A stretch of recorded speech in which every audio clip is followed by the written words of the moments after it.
Okay, here's a spectral line diagram, and it's going to ask us certain questions about this spectral line diagram. And so to answer these questions, you have to kind of understand what's going on here. And so let's look at some of these here. What is the energy, it says in this first problem, what is the energy of the electron in the ground state? By definition, this is the ground state at A.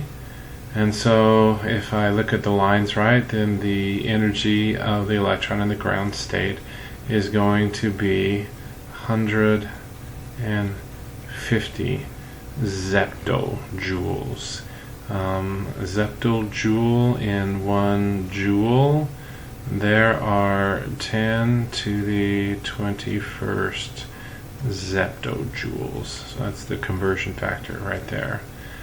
Okay, what is the energy? The second part of this question says, what is the energy of in the first excited state?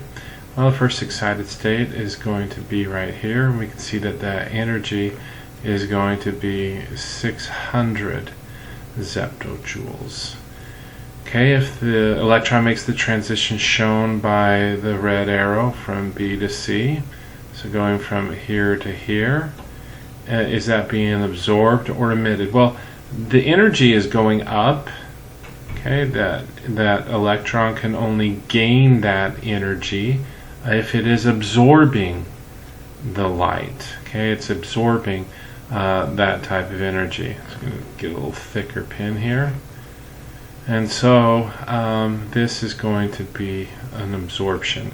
If the arrow was pointing the other way, then that would be an emission.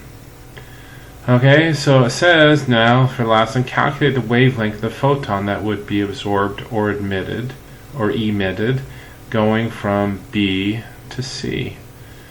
Okay, so it's talking about, we have the energy here. The energy going from B to C would be 850 minus 600. Let's be this, 850 minus 600. And so the total energy that we're talking about there is going to be 250 zeptojoules. Okay, I am just going to convert that to joules because I know that I'm going to need that, and I know that there are 10 to the 21st zeptojoules in 1 joule, and so in 250 zeptojoules, that would mean that there are 2.50 times 10 to the minus 19th joules. So that's the energy difference between C and B right there.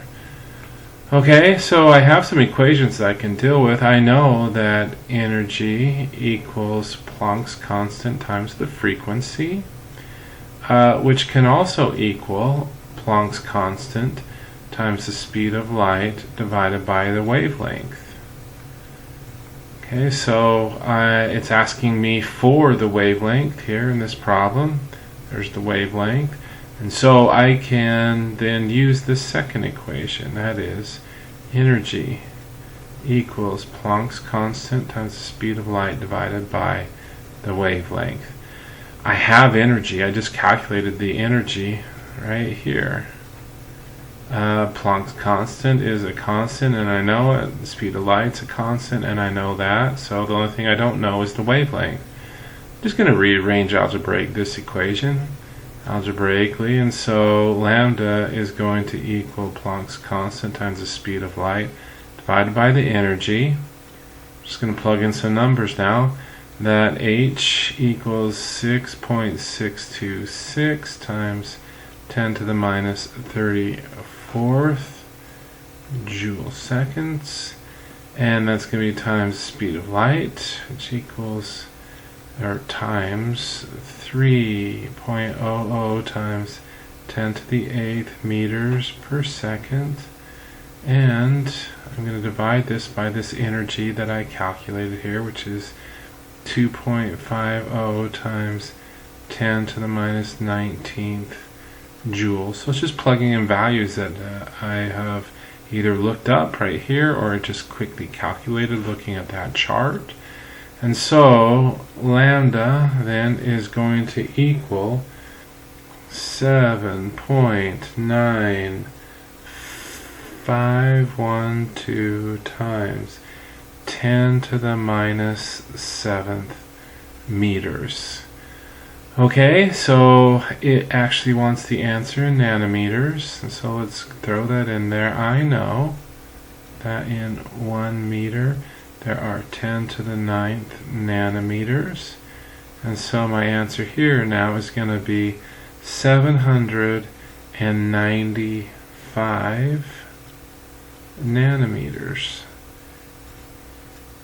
So that is going to be the wavelength of light that is absorbed, that takes an electron from this energy level to this first excited state up into that second excited state.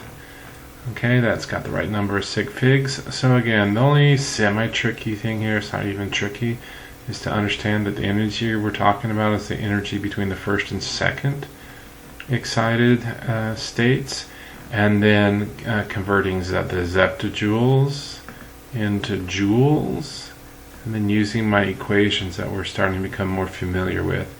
E equals Planck's constant times the frequency, and that could also equal Planck's constant times the speed of light divided by lambda. Throw these values into the equation, do the math, and you can come up with the wavelength of light.